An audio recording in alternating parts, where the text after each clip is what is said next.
अस्सलाम वालेकुम दोस्तों। BSc में मैं तमाम दोस्तों को खुश आमदीद कहता हूँ। दोस्तों, वक्त के साथ साथ तमाम ममालिक अपनी वीज़ा पॉलिसी में तब्दीली लाते रहते हैं। ये तब्दीली लाना भी ज़रूरी होता है कि किसी भी मुआशरे के अंदर तवाज़ुन को बरकरार रखा जा सके। यूके की अगर बात करें तो बहुत से लोग जिन्होंने एक ख़ास मकसद को हासिल करने के लिए अपनी ट्रैवल हिस्ट्री की तरफ तवज्जो दी होती है और वो मुख्तलिफ ममालिक के विज़िट से अपने सफ़र का आगाज़ करते हैं। इनके लिए यूके वीज़ा बहुत अहमियत रखता है। दोस्तों, आज आपके साथ यूके वीज़ा की दो दरखास्तों की तफसील की मुकम्मल प्रोफाइल शेयर करेंगे, जिसमें एक दरखास्त गुजार को कामयाबी और दूसरे को नाकामी देखना पड़ी है। ये दोनों दरखास्त गुजार अलग अलग प्रोफेशन के साथ मुंसलिक थे। दोस्तों, आपको इन तमाम तर मालूमात शेयर करने का मकसद कि आप अपनी प्रोफाइल को एम्बेसी में पेश करने से पहले इनमें जो भी कमियां रह गई हैं इनकी तरफ आप ख़ास तवज्जो दे लें, ताकि आप ज़्यादा से ज़्यादा कामयाबी की तरफ जा सकें।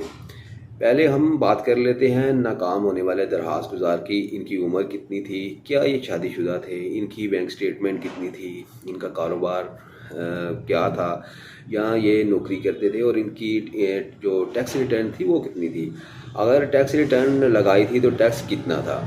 इनके टैक्स रिटर्न में कैपिटल कितना था, और सबसे बढ़कर के इनकी ट्रैवल हिस्ट्री क्या थी। वो कौन सी ऐसी वजूहात थी जिनकी बिना पर दरखास्त गुजार को यूके वीज़ा से इनकार किया गया। यूके एम्बेसी का मुकम्मल वीज़ा रिफ्यूज़ल लेटर भी आपके साथ शेयर करेंगे। चलिए, इस दरखास्त गुजार ने जो अपने यूके ट्रैवल का मकसद बयान किया था वो टूरिस्ट था। इनका ट्रैवल प्लान 10 दिन का था, जिसमें इन्होंने सिर्फ लंदन में 10 दिन क़याम करना था। इनकी कोई यूके में स्पॉन्सरशिप नहीं थी, मतलब यूके से इनको किसी किस्म का कोई स्पॉन्सर वगैरह नहीं मिला था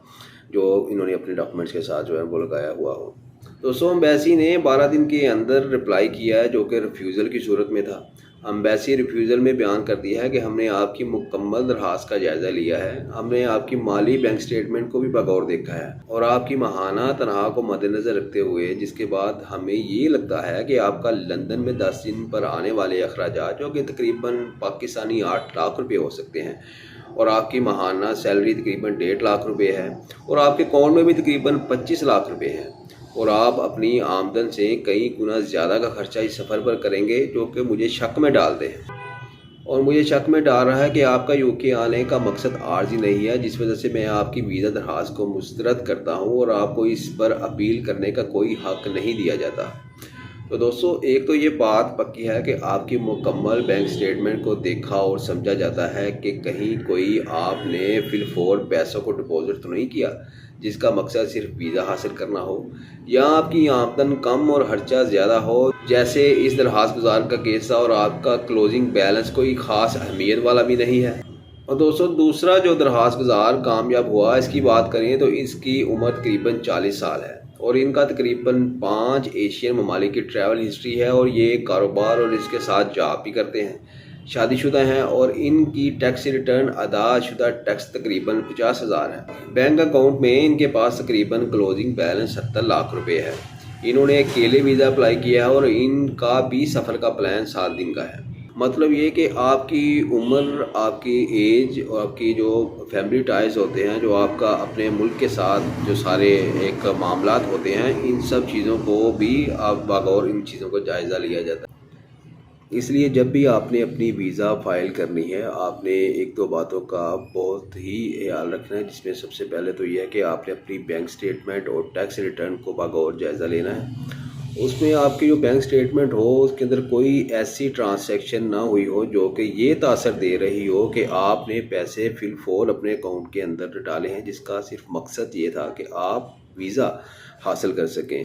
और उसके बाद आप अपने मंथली अखराजात जो हैं वो यूके में अगर आप ट्रैवल कर रहे हैं या किसी और कंट्री में अगर आप ट्रैवल कर रहे हैं, और वो आप एम्बेसडर को ये कन्वेंस कर रहे हैं कि ये जितने भी इसके ऊपर अखराजात आएंगे वो मैं बड़ी आसानी के साथ जो है बर्दाश्त कर सकता हूँ। लेकिन दूसरी तरफ आपकी जो माहाना आमदन है, जिस तरह यह है कि यहाँ पे उनकी 1.5 लाख रुपया माहाना आमदन थी, और जो उन्होंने अपना बजट बताया था जो कि उनके 10 दिन या 7 दिन का जो इनका ट्रैवल प्लान था, उसके ऊपर तकरीबन 8 लाख रुपया इनके वहाँ पे एक्सपेंड आने थे। یہ جو سارے ایکسپینس آنے تھے، اس کے بعد انہوں نے اس چیز کو کیلکولیٹ کیا اور دیکھا کہ یہ بندہ اگر منتھلی 1.5 لاکھ روپے کما رہا ہے اور ایک اماؤنٹ تھوڑی تھوڑی کر کے اپنے ریزرو میں لے کے جا رہا ہے، تو یہاں پہ تو بہت زیادہ اخراجات آ جائیں گے، اور یہ چیز اس کو شک میں ڈالتی ہے، جس کی بنا پر اس ایمبیسیڈر نے اس ایپلیکینٹ کو ویزا دینے سے انکار کیا۔ اور دوسرا جو ایپلیکینٹ تھا جس نے اس ویزا کو حاصل کرنے میں جو کامیاب رہا، اس کی پروفائل میں یہ تھا کہ وہ شادی شدہ تھا، اور وہ اس نے اکیلا اپنا اپلائی کیا تھا، وہ اپنی فیملی کو ساتھ کیری نہیں کر رہا تھا۔ اس کے دوسرے جو اپنی ٹیکس ریٹرن تھی، جو اپنے اکاؤنٹس کے اندر اس کے ریزرو تھے، اور جو اس کی منتھلی جو سیلری وہ لے رہا تھا کسی XYZ کمپنی میں جو کام کر رہا تھا، اس کے بعد اپنے بھی اس کے پرسنل ٹائز تھے جو اپنے وہ بزنس وغیرہ جو کر رہا تھا۔ یہ ساری چیزیں جو ہوتی ہیں وہ آپ کی پلس پوائنٹ کی طرف جاتی ہیں، جس کے بعد ان چیزوں کو دیکھتے ہوئے جو ایمبیسڈر ہوتا ہے وہ آپ کے